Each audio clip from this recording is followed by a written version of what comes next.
বিশিষ্ট সমাজসেৱী, একালৰ ৰাজনৈতিক কৰ্মী আৰু বৰ্তমানেও একাধিক সামাজিক অনুষ্ঠানৰ সৈতে সক্ৰিয়ভাৱে জড়িত হৈ থকা ৮০ৰ ঊৰ্ধৰ বৰ্ষীয়ান সুনাগৰিক পদ্মশ্ৰী অজয় দত্ত অসমৰ বিদ্যুৎ সমাজৰ বাবে এগৰাকী সুপৰিচিত ব্যক্তি। দেশৰ স্বাধীনতা আন্দোলনৰ সময়ৰ প্ৰবল দেশপ্ৰেমৰ বাণী, বহুজনৰ ত্যাগ আৰু নৈতিক আদৰ্শৰ অনুপ্ৰেৰণাৰে শৈশৱৰ পৰাই নিজকে গঢ়ি তোলা অজয় দত্তই নৈতিক আদৰ্শৰে বলিয়ান হোৱাৰ শিক্ষা মাতৃ আৰু নিজ ঘৰখনৰ পৰাও লাভ কৰিছিল।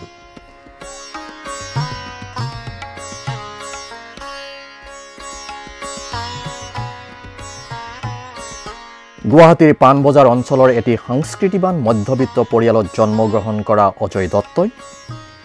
যুৱাৱস্থাৰ পৰাই সমাজ আৰু দেশ সেৱাৰ মনোবৃত্তিক জীৱনৰ আদৰ্শ হিচাপে গ্ৰহণ কৰিছিল। গুৱাহাটীৰ অতি পুৰণা এটা পৰিয়াল, এই পৰিয়ালত কি কম, আমাৰ ৬ পুৰুষৰ আমি গুৱাহাটীৰ, আমাৰ জন্মভূমি, কৰ্মভূমি, কৈশোৰৰ ক্ৰীড়াভূমি, যৌৱনৰ উপবন, বাৰ্ধক্যৰ বাৰাণসী আমাৰ এই গুৱাহাটী চহৰখন। এই গুৱাহাটীত আমাৰ জন্ম হৈছিলে। তেতিয়া গুৱাহাটী বেলেগ গুৱাহাটী আছিলে, সৰু গুৱাহাটী এখন। তাতে মোৰ দেউতা, মাৰ আৰু আন আমি জইণ্ট ফেমিলি আছিলোঁ। এটা যৌথ পৰিয়ালত আমি মানুহ হৈছিলোঁ। চকুৰ কাৰণে পঢ়া শুনাত অলপ অসুবিধা হৈছিলে। মোৰ মায়ে মোক পঢ়াইছিলে, মা কৈ যায় মই শুনি যাওঁ, এনেকুৱাভাৱে ডাঙৰ দীঘল হ'লোঁ। ২২ বছৰ বয়সতে তেখেতে ১৯৬২ চনত অসমত হোৱা চীনা আগ্ৰাসনৰ সময়ছোৱাত এটি স্বেচ্ছাসেৱী বাহিনী গঠন কৰি ভাৰতীয় সেনা বাহিনীক সহায় কৰিছিল। 1962 তেতিয়া আমি ইউনিভাৰ্চিটিত পঢ়োঁ। ডক্টৰ টেইলৰ ভাইচ চেঞ্চেলাৰ তেতিয়া গুৱাহাটী ইউনিভাৰ্চিটি, চাহাব দেই, ইংলেণ্ডৰ মানুহ, বিৰাট বিদ্বান। তেওঁ তেতিয়া হঠাৎ ইউনিভাৰ্চিটি বন্ধ হৈ গ'ল। তেতিয়া আমি চাইনাৰ আমাক আক্ৰমণ কৰিছিলে 1962ত, অপ্ৰৰোচিতভাৱে আক্ৰমণ কৰিছিলে। তেতিয়া মোৰ কথা এটা মনত আছে, তেতিয়া এটা বিধ্বস্ত চেহেৰা, ভাৰতবৰ্ষৰ এটা আমি ইয়াত পৰাজিত, আমি দিশাহীন, নেতৃত্বহীন এনেকুৱা এটা পৰিৱেশ। আমি আগবাঢ়ি গ'লোঁ, আমি কিবা সহায় কৰিব পাৰোঁ নেকি? তেতিয়া মানে এজন আৰ্মি অফিচাৰ ক'লে, তোমালোকে ইয়াতে আমিনগাঁৱতে একো কৰিব নালাগে, তোমালোকে পাৰা আমাক কেইজনমান ল'ৰা দিয়া, আমাৰ ইনজিঅ'ৰ্ড আৰ্মিখিনিক মিছামাৰীৰ পৰা শ্বিলঙৰ হস্পিটেললৈ ট্ৰেন্সফাৰ কৰোঁতে আমাৰ সহায় লাগে, আমাৰ একো নাই। দ্বিতীয় কথা ক'লে, নংপত যদি পাৰা এটা কেম্প কৰা, ৰিচেপশ্যন কেম্প, ইনজিঅ'ৰ্ড আৰ্মিখিনিৰ কাৰণে কিবা অলপ দিবা, খোৱা লোৱা দি দিব পাৰা। আমি জোতা পালিচ কৰি পেলাই আমাৰ এটা সংঘ আছিলে, জাগৃতি সংঘ। আমি অনুপ্ৰেৰণা পাইছিলোঁ 3জন মানুহৰ, আমাৰ স্বামী বিবেকানন্দ, নেতাজী সুভাষ চন্দ্ৰ বোস আৰু আমাৰ দেশভক্ত তৰুণৰাম ফুকন, যিজনে কৈছিলে তৰিলে দেশ মৰিলে স্বৰ্গ। তেওঁ মোক বিৰাট ইনফ্লুৱেঞ্চ কৰিছিলে। আৰু এগৰাকী বাল গংগাধৰ তিলক। এই 4গৰাকী মানুহ মোৰ মা দেউতাৰ বাহিৰে মোৰ ওপৰত ডাঙৰ প্ৰভাৱ পেলাইছিলে প্ৰথম অৱস্থাত। সমাজ সেৱাৰ আদৰ্শ আৰু মাতৃৰ পৰা লাভ কৰা নৈতিক শিক্ষাৰে নিজকে গঢ় দিয়া অজয় দত্তই চৰকাৰী কাৰ্যালয়ৰ দুৰ্নীতি আৰু উৎকোচ লোৱাৰ কাৰ্যৰ প্ৰতিবাদ কল্পেই তেওঁ চৰকাৰী বিষয়া পদৰ পৰা স্তফা দিয়ে। মেট্ৰিক পাছ কৰি কটন কলেজত ISc পঢ়িলোঁ। BSc তেতিয়া জিঅ'লজি গুৱাহাটীৰ বিভিন্ন কলেজত নাছিলে। আমি আণ্ডাৰ গ্ৰেজুৱেট ক্লাছ ইউনিভাৰ্চিটিত পঢ়িলোঁ, MScও তাতে শেষ কৰিলোঁ। সৰু বয়সৰ পৰা মোৰ মা দেউতা মোৰ গুৰু আছিলে। মোৰ মায়ে বেছি সময় দিব পাৰিছিলে। মা 3টা বস্তু সোমাই দিছিলে আমাৰ মূৰত। সৰুকালতে খবৰত লোৱাইছিলে, নকল নকৰি বাবা, ফেইল কৰিলে বেয়া পাম, কিন্তু নকল কৰিলে মানুহে ক'ব নকল কৰা ল'ৰাৰ মাক, কেতিয়াও নকৰিবি। দ্বিতীয় কথা কৈছিলে, কেতিয়াও চুৰ নকৰিবি, দুৰ্নীতি আশ্ৰয় নল'বি, তেতিয়া মই ফাঁচি যাব লাগিব। তৃতীয় কৈছে চিগাৰেটটো নাখাবি। বেলেগ বস্তু কোৱা নাই, কিন্তু বেলেগ আৰু ভাবাই নাই হয়তো। সেইটো প্ৰভাৱ মোৰ জীৱনত বহুত ডাঙৰকৈ পৰিলে। চাকৰিত সোমাইছিলোঁ একো ঘোচ নিদিয়াকৈ, PWD চইল টেষ্টিং লেবৰেটৰী চাপাগুৰি। লেটাৰ লৰ্ড এখন হৈছিলে, লেটাৰ লৰ্ডত ডিভিশ্যনত কাম পালোঁ। গৈ দেখিলোঁ বিৰাট চুৰি, তাতে ধৰিলোঁ। ধৰাৰ পিছতে মোক এক ডাঙৰ কোম্পানী, এতিয়াও বিখ্যাত কোম্পানী, মালপানী কোম্পানী, তেওঁলোকৰ মালিক আহি পেলাই মোক এটা বিৰাট এমাউণ্ট, তেতিয়া আমাৰ দৰমহা আছিলে, আমি তথাকথিত গেজেটেড ৰেংকৰ আছিলোঁ, 310 টকাহে বস্তুটো পাইছিলোঁ। মোক এটা 5000 টকাৰ এটা ডাঙৰ পেকেট আনি পেলাই দিলে। তোমাৰা চিপিঙিৰে আমাৰ জেব মে এটা দেখিলোঁ, সাহস দেখিলোঁ, থ্ৰ' কৰিলোঁ মুখতে, হ'ল। আল্টিমেটলি ছুপাৰ ইঞ্জিনিয়াৰক সহায় কৰিলে তেওঁক, যাতে মই পইচাটো লওঁ। এইটোলৈ গণ্ডগোল হ'ল, 2 ছাছপেণ্ড হ'লোঁ, ময়ো ছাছপেণ্ড হ'লোঁ, ছুপাৰ ইঞ্জিনিয়াৰ ছাছপেণ্ড হ'ল। ছুপাৰ ইঞ্জিনিয়াৰ চাকৰিটো পাই গ'ল, ময়ে পালোঁ, মই আগতে পালোঁ। সেইকাৰণে মোৰ চাকৰিটো এৰিব লগা হ'ল কিয়নো যেতিয়া ছুপাৰ ইঞ্জিনিয়াৰ চাকৰিত আহি গ'ল তেতিয়া মই ভাবিলোঁ আৰু কি লাভ হ'ল এই চোৰটো যেতিয়া আহি গ'ল যিজন মানুহ মোক চুৰি লোৱাত কৰাত সহায় কৰিব বিচাৰিছিলে চাকৰি গ'ল চৰকাৰী চাকৰি পৰিত্যাগ কৰি অজয় দত্তই এগৰাকী নিষ্ঠাবান যুৱ সমাজসেৱী হিচাপে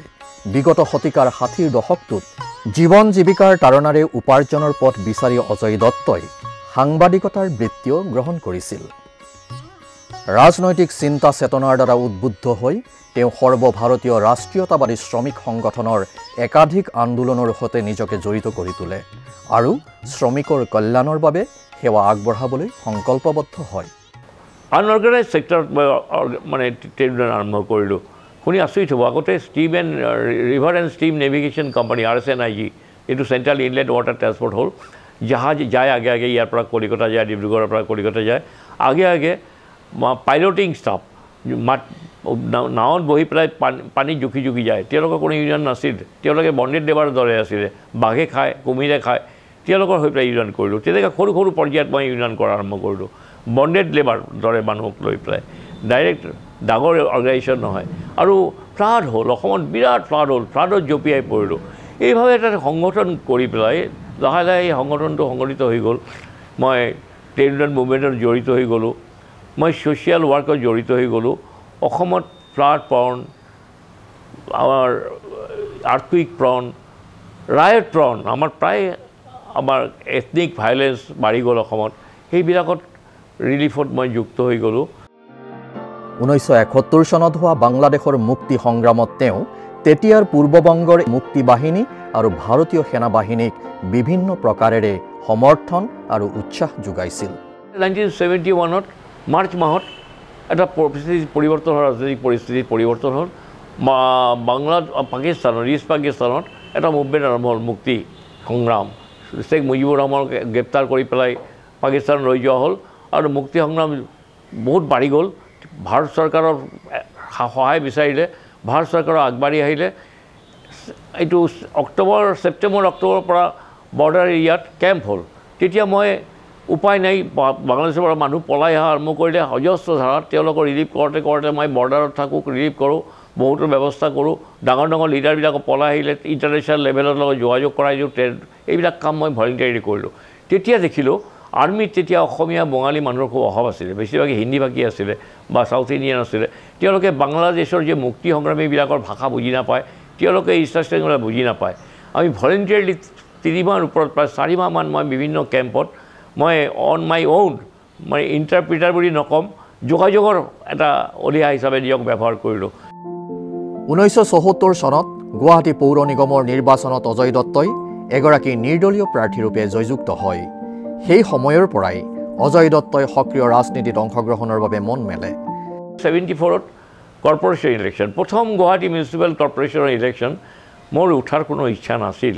আমাৰ পাণবজাৰ পল্টন বজাৰৰ যিটো ৱাৰ্ড আছিলে 21 নম্বৰ ৱাৰ্ড তাতে কেণ্ডিডেট কৰিলে লেফটিষ্ট পাৰ্টিৰ পৰা এনেকৈ এজন কেণ্ডিডেট কৰিলে যাৰ ঘৰ মাটি নাই গুৱাহাটীত তেওঁ ৰেলৱে কলনীত থাকে ৰাইজৰ প্ৰেছাৰত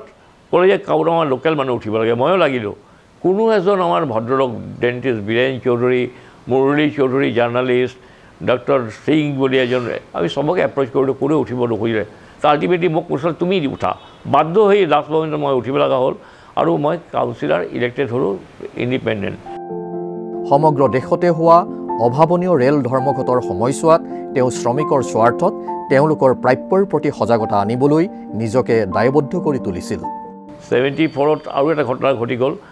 railway strike all India railway strike সাংঘাতিক ৰেলৱে ষ্ট্ৰাইক হ'ল অল ইণ্ডিয়া গভৰ্ণমেণ্ট ষ্ট্ৰাইকে হৈছে কি বিট্ৰে কৰিলে কিছুমান লেফটিষ্ট পাৰ্টি কিন্তু অল ইণ্ডিয়া ৰেলৱে ষ্ট্ৰাইকটো আছিলে অল ইণ্ডিয়া ৰেলৱেমেন্স ফেডাৰেশ্যন ছ'চিয়েলিষ্ট মানুহৰ হাতত HMS হিন্দ মজদুৰ সভা যিটো অৰ্গেনাইজেশ্যন কোনো পলিটিকেল পাৰ্টিৰ বি টিম নহয় it was not control not today even it is not control by any political party বাকী চব পলিটিকেল পাৰ্টি এটাকে ট্ৰেড ইউনিয়ন উইং আছে মই আকৃষ্ট হ'লোঁ এইটো লগত জয়প্ৰকাশ নাৰায়ণ ভিভিগিৰিও এটা সময়ত এইটো প্ৰেচিডেণ্ট আছিলে জৰ্জ ফাৰ্ণাণ্ডেজ মই এটা নতুন যুগ পালোঁ নতুন মানুহ দেখিলোঁ গোলাপ বৰবৰাক পালোঁ মই এটা নতুন যুগৰ সন্মুখীন হ'লোঁ একফালে ফ্লাড ৰিলিফৰ ৰেণুকা দেৱী বৰকটকী আৰু এইফালে গোলাপ বৰবৰা ইন্দিবৰ কোঁৱৰ এওঁলোকৰ নেতৃত্বত অসমত ট্ৰেড ইউনিয়ন মুভমেণ্ট মই ৰেলৱে মুভমেণ্টৰ ইনভল্ভ হৈ গ'লোঁ আৰু ৰেলৱে ইনভল্ভ হৈ পেলাই এই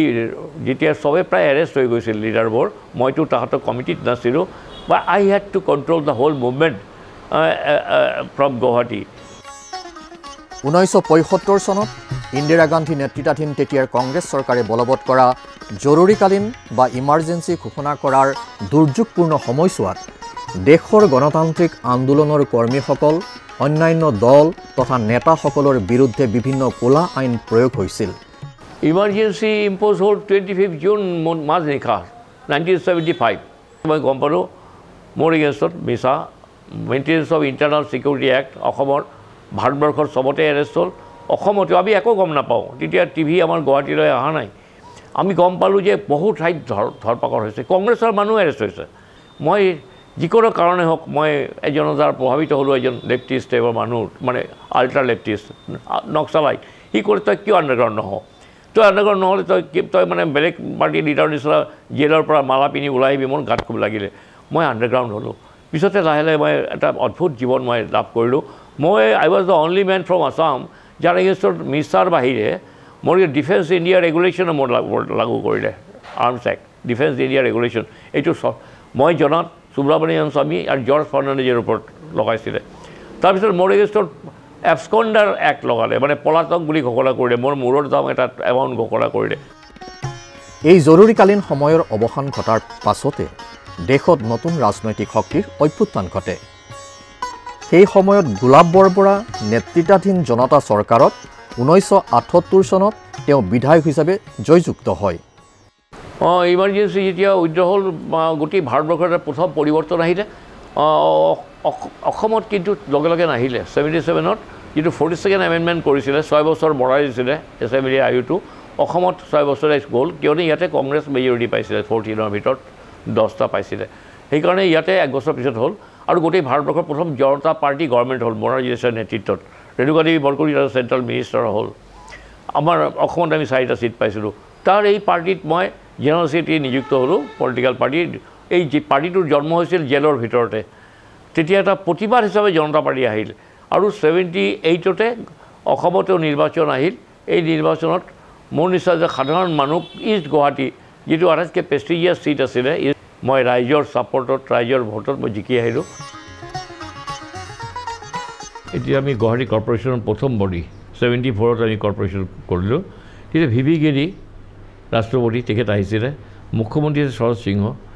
ইয়াতে আছে গোবিন্দ কলিতা আমাৰ ডেপুটি মেয়ৰ আছিলে এই মই ইয়াতে ৰিচিভ কৰিছোঁ বাকীবোৰ কাউন্সিলাৰ ইয়াতে তুমি পাবা চন্দ্ৰশেখৰক পাবা পিছতে তেওঁ প্ৰধানমন্ত্ৰী হৈছিলে তেতিয়া সভাপতি আছিলে ইয়াতে মই আছোঁ এয়া মধুলি মায়ে আৰু অসমৰ বিখ্যাত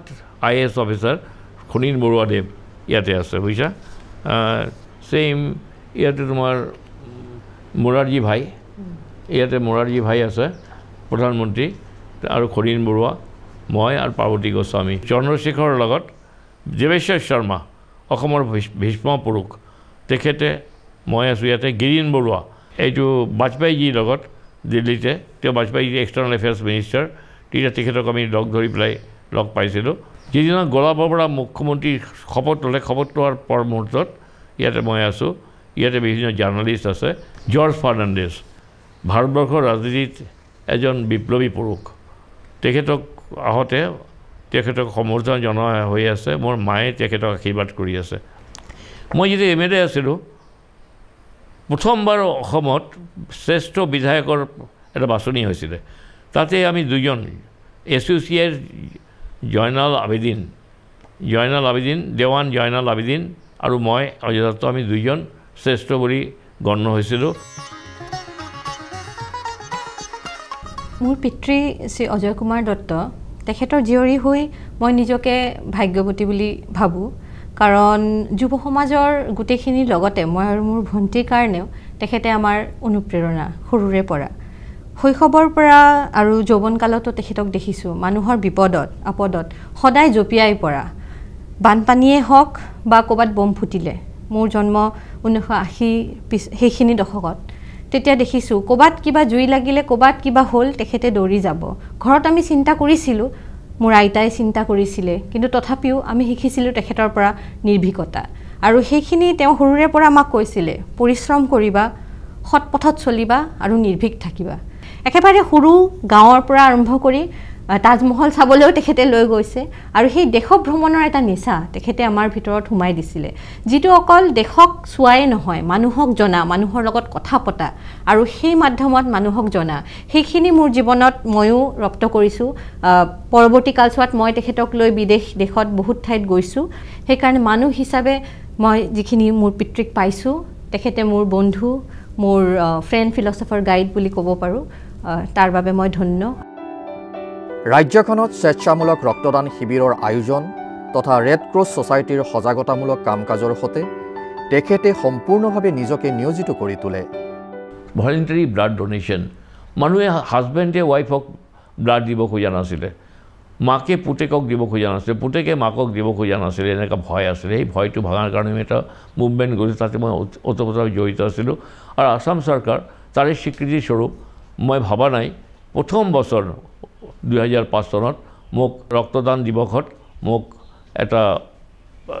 এৱাৰ্ডেৰে ভূষিত কৰিছিল প্ৰথমবাৰৰ বাবে 2017 চনত প্ৰথমবাৰৰ বাবে অসম চৰকাৰে অসমত শ্ৰমিক কল্যাণ দিৱস উদযাপন কৰে আৰু চৰকাৰে শ্ৰমিক কল্যাণৰ হকে জীৱনজোৰা সেৱা আগবঢ়োৱাৰ বাবে অজয় দত্তক শ্ৰমিক কল্যাণ বঁটা আগবঢ়ায় পদ্মশ্ৰী অজয় দত্ত ডাঙৰীয়া মোৰ কাৰণে অজয় মামা তেখেত মোৰ মা ৰেণুকা দেৱী বৰকটকীৰ লগত তেখেত মই সৰুৰে পৰা তেখেতক দেখিছোঁ আৰু যদিও মোৰ পৃথিৱীত বহুত মামাই আছে কাৰণ মাক বহুত মানুহে বাইদেউ বুলি মাতিছিল কিন্তু নিজৰ মামা বুলিলে মই এজনকে চিনি পাইছিলোঁ সৰু থাকোঁতে কাৰণ মোৰ নিজৰ মামাকেইজন বাহিৰত আছিল গতিকে মোৰ নিজৰ মামা অজয় দত্তই আছিল আৰু তেখেতে সেই মামাৰ যিটো দায়িত্বৰ যিটো চেনেহ সেইটো আজিলৈকে তেখেতে ৰাখিছে অজয় মাক মই সৰুৰে পৰা সেয়ে দেখিছোঁ একেই দেখিছোঁ আজিলৈকে একেই আছে মানুহজন ভেস্পা স্কুটাৰখন চলাইছিল আজিকালি নচলায় পিছলৈ যেতিয়া ডাঙৰ হ'লোঁ অজয় মাক আৰু চিনি পালোঁ তেতিয়া বুজি পালোঁ যে তেওঁৰ কেইটামান গুণ অদ্ভুত আছে গুণ তেওঁৰ স্মৰণ শক্তি অদ্ভুত এনেকুৱা ডিটেইলত গুৱাহাটীৰ কথা জনা বা কাক লগ পাইছিল কোনদিনা কি খাইছিল চব কথাই তেওঁ মনত আছে আজিলৈকে দেখিছোঁ খালি সমাজ তেওঁ মানে মানুহ ভাল পায় গুৱাহাটী ভাল পায় অসম ভাল পায় দেশখন ভাল পায় উল্লেখযোগ্যভাৱে 1991 চনত জাপান চৰকাৰৰ আমন্ত্ৰণ ক্ৰমে অজয় দত্তই ভাৰতৰ শ্ৰমিক সংগঠনৰ কৰ্মকৰ্তাসকলৰ সংগঠিত সজাতি দল এটিৰ নেতৃত্ব বহন কৰি জাপান ভ্ৰমণ কৰিছিল ইণ্টাৰনেশ্যনেল লেবাৰ অৰ্গেনাইজেশ্যনত মই জড়িত এতিয়াও মই নৰ্থ ইষ্ট চাৰ্কেলৰ যি ILOৰ ছাব কমিটি তাৰ মই অন্যতম আহ্বায়ক ইণ্টাৰনেশ্যনেল লেবাৰ অৰ্গেনাইজেশ্যনত মোৰ যোৱাৰ সুবিধা হৈছিল জেনেভাত মই গৈছিলোঁ আমি HMSৰ প্ৰতিনিধি হিচাপে জাপানতো যোৱাৰ সৌভাগ্য হৈছিল 91ত আৰু দলপতি হিচাপে মোকে নিৰ্বাচিত কৰিছিলে ভাৰত চৰকাৰৰ পৰা তাতে মই জাপানত টকিঅ'ত আৰু জাপানত বহুকেইদিন থাকি পেলাই তাৰ লগত আমাৰ এক্সচেঞ্জ হৈছিলে বহু ক্ষেত্ৰত আমি তাৰ দ্বাৰা আমি প্ৰভাৱিত হ'ব পাৰিছিলোঁ জাপানৰ পৰা আমি বহুতখিনি শিকিছিলোঁ আমাৰ কথাখিনি তেওঁলোকক কৈছিলোঁ এই ধৰণৰ বিশ্বৰ বহুকেইটা দেশত ভ্ৰমণ কৰাৰ সুযোগো মই পাইছোঁ আজীৱন চৰকাৰী আৰু বেচৰকাৰী একাধিক সংস্থা অনুষ্ঠান প্ৰতিষ্ঠান আদিৰ সৈতে জড়িত হৈ বহু গুৰুত্বপূৰ্ণ পদবীত থাকি অজয় দত্তই অসমৰ সমাজ আৰু ৰাজনৈতিক ক্ষেত্ৰখনলৈ উল্লেখযোগ্য অৱদান আগবঢ়াই আহিছে সমাজৰ বিভিন্ন ক্ষেত্ৰখনলৈ তেখেতে আগবঢ়োৱা বহুমুখী অৱদানৰ বাবে ভাৰত চৰকাৰে তেওঁক 2016 চনত অসামৰিক সেৱাৰ চতুৰ্থ সৰ্বোচ্চ পদ্মশ্ৰী সন্মান আগবঢ়ায় তেখেতে যি ধৰণে সমাজৰ কাম কৰি গৈছে আসলতে তেনে দৃষ্টান্ত আমাৰ মাজত বৰ বিৰল আসলতে তেখেতক যেতিয়া পদ্মশ্ৰী সন্মান দিয়া হৈছিল মই ভাবোঁ যে অসমত প্ৰথমবাৰৰ বাবে এজন প্ৰকৃত সমাজসেৱীক সেই সন্মানটো দিয়া হৈছিল আৰু এইটো আমি আটাই বৰ ভাল পাইছিলোঁ অজয় দা এতিয়াও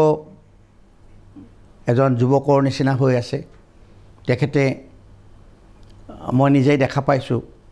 যে যেতিয়া আমাৰ ট্ৰাষ্ট বৰ্ডৰ মিটিং হয় বা কিবা সভা হয় তেওঁ উত্তৰ গুৱাহাটীলৈ তেওঁ আহে আমাৰ লগত আৰু তেওঁৰ পৰা আমি গোটেই যাত্ৰাটো যেতিয়া মই এখন গাড়ীৰে একেলগে তেওঁৰ লগত যাওঁ তেতিয়া আমি গুৱাহাটীৰ পুৰণি কথা সুধিলে গুৱাহাটী কেলে অসমৰ পুৰণি কথা সুধিলে এখন বুৰঞ্জী আমাৰ চকুৰ আগত খোল খাই যোৱা যেন লাগে। তেখেতৰ মই দীৰ্ঘায়ু কামনা কৰোঁ, কাৰণ তেখেতে এতিয়াও আমাক গাইড কৰিব লগা হৈ আছে। তেখেতে বিভিন্ন অনুষ্ঠানৰ গুৰি ধৰি আছে আৰু মই ভাবোঁ যে বহুদিনলৈ তেখেতৰ স্বাস্থ্য ভালে থাকিব আৰু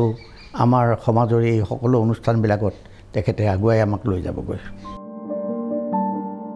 প্ৰেম, ভাতৃত্ববোধ আৰু একতাৰ বাণীৰে অজয় দত্তই অসমত বসবাস কৰা বাংলাভাষী লোকসকলৰ সৈতে অসমীয়া ভাষীসকলৰ মাজত সদ্ভাৱ গঢ়ি তুলিবলৈ সততে যত্নবান হৈ আহিছে। মোৰ যাত্ৰা আৰম্ভ হৈছিলে 1960 চনত। মই কৈছিলোঁ যে এটা অতি দুৰ্যোগৰ সময়ত যেতিয়া অসমত বসবাস কৰা দুটা ভাষিক গোষ্ঠীৰ ভিতৰত এটা আস্থাৰ অভাৱ হৈছিলে। মানুহ কিমান মৰিছিল নমৰিছিল কথা নহয়, আস্থাৰ মৃত্যু হৈছিল।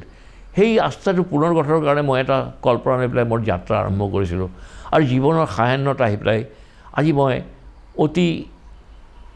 আনন্দিত যে সেইটো পৰ্যায় পাৰ হৈ গৈছে। অসম আজি বহুতখিনি সুদৃঢ় হৈ গৈছে, অসমবাসীৰ ভিতৰত মৰম স্নেহ আৰু আত্মীয়তা। মই এটা কথা ক'বলৈ মই আজি ভাল লাগিছে যে আমাৰ পানবজাৰ অঞ্চলত প্ৰায় প্ৰতিটো ঘৰত এটা মই দেখি আচৰিত হওঁ, প্ৰতিটো অসমীয়া ঘৰত এজনকৈ বঙালী বোৱাৰী বা হিন্দীভাষী বোৱাৰী বা বঙালী জোৱাই আছে আৰু বঙালী ঘৰত এজনকৈ অসমীয়া জোৱাই বা অসমীয়া বোৱাৰী আছে। যিটো এইটো অদ্ভুত ধৰণৰ এটা এটা এটা এটা এটা অদ্ভুত ধৰণৰ মিলৰ এটা সূচনা হৈছে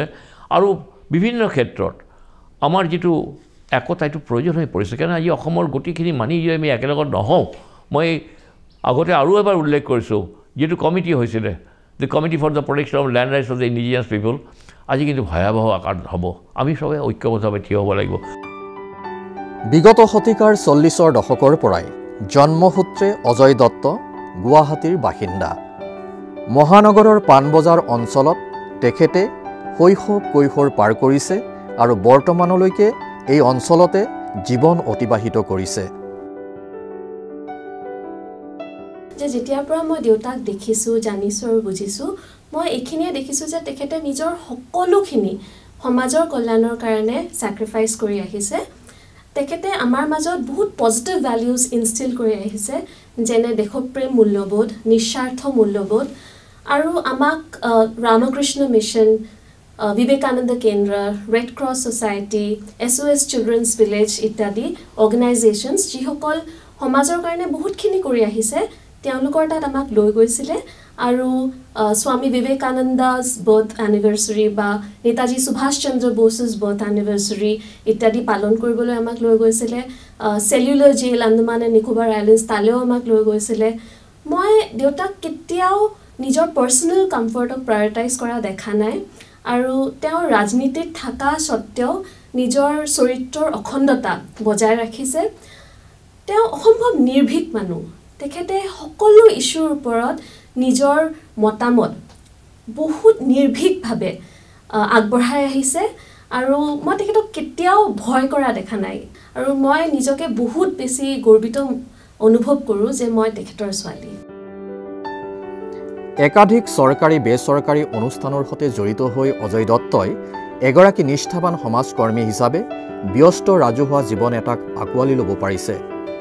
ৰামকৃষ্ণ মিছন, বিবেকানন্দ কেন্দ্ৰ, ব্ৰহ্ম সমাজ, হৰি সভা, আমাৰ দুটা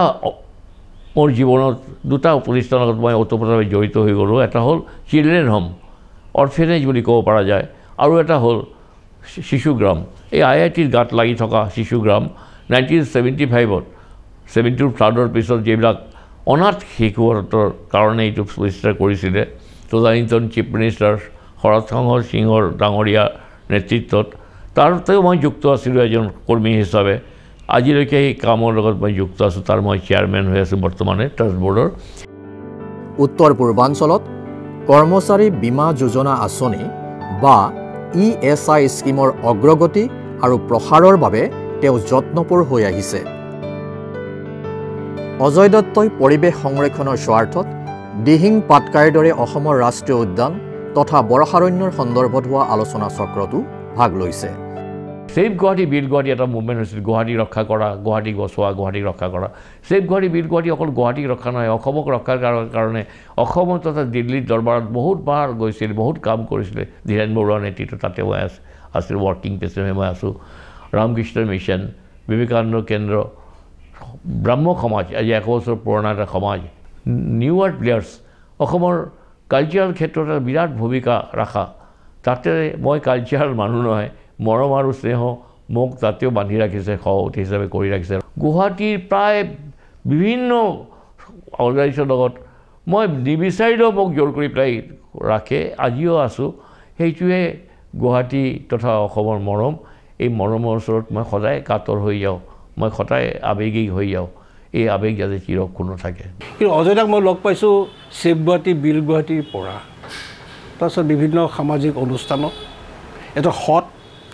আৰু তেওঁ সমাজৰ লগত জড়িত তেনেকুৱা এজন ব্যক্তি হয়তো আমি ভৱিষ্যতে নাপাম। তেওঁ আমাৰ অসমৰ কাৰণে সম্পদ। কিন্তু গুৱাহাটী বীৰ সন্মানীৰ যিখন আমাৰ অতি আপোনৰ পতাকা, যিখন পতাকা নিপ বৰুৱাই তৈয়াৰ কৰিছিল বৰুৱাৰ ফেমিলিৰ, সেইখন পতাকা উত্তোলন কৰিবৰ কাৰণে অজয়দাক আমন্ত্ৰণ জনাইছিলোঁ। ঠিক সেইটো কথাখিনি চলি আছে। ভাল এজন সমাজসেৱক, দেশ আৰু জাতিৰ কাৰণে চিন্তা কৰে। তেওঁ যিখিনি অসমৰ বিষয়ে বা ভাৰতৰ প্ৰেক্ষাপটত যিবোৰ আছে, ৰাজনীতিক দিশতে হওক, সামাজিক দিশতে হওক, তেওঁৰ অধ্যয়ন আছে, অধ্যয়ন পুস্তক। আমি এতিয়াও যদি সোধোঁ দাদা এইটো কেতিয়া হৈছিল, তেওঁক চন তাৰিখ সময় গোটেইখিনি দি দিছিল, হয়তো আমিয়ে নোৱাৰিম। গতিকে আমি কওঁ দাদা আপুনি সঁচাকৈ এজন কম্পিউটাৰ, আপোনাক হেৰুৱালে কিন্তু আমি বৰ দুখ পাম, আমাৰ সম্পদ এটা হেৰাই যাব। গতিকে আপুনি সদায় আমাৰ লগত থাকক, হাঁহি ধেমালিৰে আমাৰ মাজত থাকক, আৰু সমাজৰ লগত থাকিলে আপোনাৰ আৰু মানে জীৱনটো আৰু সুন্দৰভাৱে অতিবাহিত কৰিব। সদায় আপোনাৰ আমাৰ মংগল, সুস্বাস্থ্য, দীৰ্ঘায়ু, সদায় সমাজৰ লগত থকা ব্যক্তি আমি সদায় বিচাৰোঁ। হয়তো তেখেতৰ দৰে পিছত আমি অন্য হয়তো বিচাৰি হয়তো পোৱাটো সম্ভৱ নহ'ব। বিগত শতিকাৰ 40ৰ দশকৰ পৰাই গুৱাহাটী মহানগৰীৰ বহু উত্থান পতনৰ স্মৃতিৰ সৈতে জড়িত আৰু দেশৰ সামাজিক ৰাজনৈতিক বহু ঘটনা পৰিঘটনাৰ সাক্ষী পদ্মশ্ৰী অজয় দত্তই জীৱনত অৱসৰৰ কথাটো মানি নলয়। মোৰ বয়সৰ কথা বহুতে সোধে। শৰীৰৰ বয়স আৰু মনৰ বয়স দুটো বেলেগ। শৰীৰত মই 80ৰ ঊৰ্ধত গৈছোঁ, কিন্তু মনৰ বয়স সেই হিচাপে যোৱা নাই। মই সেইকাৰণে কোনো ছিনিয়ৰ চিটিজেন ফৰামত মই মেম্বাৰ নহয়। ধীৰেন চক্ৰৱৰ্তী দা মোক বহুতবাৰ কৈছিলে, কিন্তু মই কৈছোঁ মই কেতিয়াও ছিনিয়ৰ চিটিজেনৰ মেম্বাৰ হ'ব নোৱাৰিম, কিয়নো মই সদায় ভাবোঁ মই যুৱক হৈ আছোঁ, এতিয়াও কাম কৰাৰ চেষ্টা কৰোঁ। অলপ শাৰীৰিক অসুবিধা আহিছে।